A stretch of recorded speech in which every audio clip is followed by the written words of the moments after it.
experience mo? Bakit laging malambot? Kasi, wow!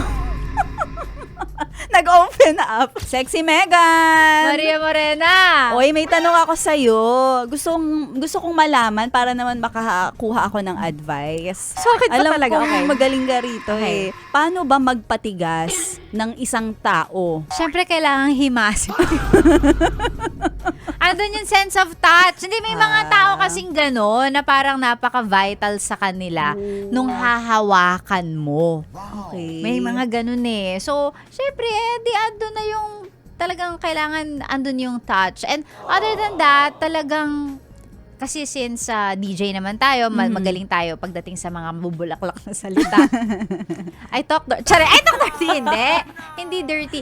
Andun yung kakausapin ko siya. Doon naman mag-i-start yun. Okay. Oo. Para tumigas, salita, tapos end mo ng may kasamang touch. Talaga? Kasi usually, dumadating sa point na talagang mahirap magpatigas. Totoo Kasi ang lambot eh. Laging malambot, laging konting hawak mo lang, bakit ganyan? Ganun pa din, Oo, diba? ganun pa rin. Ang lambot. Ang tagal bago tumigas yung ano niya. Ano Maria, ano lang, ako based on experience, dapat araw-araw. Araw-araw. Araw-araw. Lalo na yung nadadala naman sa pakiusap sometimes. Oo, pero araw-arawin mo lang talaga. Lalo Walang yung mintis. paghawak. Mm-mm. Yan, wala. Dapat everyday. Ano ba yung experience mo? Bakit laging malambot? Kasi, wow!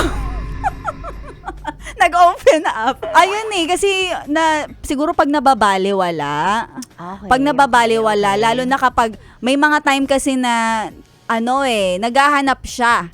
So, hinahanap niya at syempre dahil ako yung nandyan, dahil kami, mag-partner kami sa buhay, minsan hindi ko alam paano ko gagawin yun. Kasi kaya naman niya mag-isa, di ba? Totoo. Hindi naman na talaga kailangan ng ibang tao para magpatigas. Oo, para tigasan siya, di ba?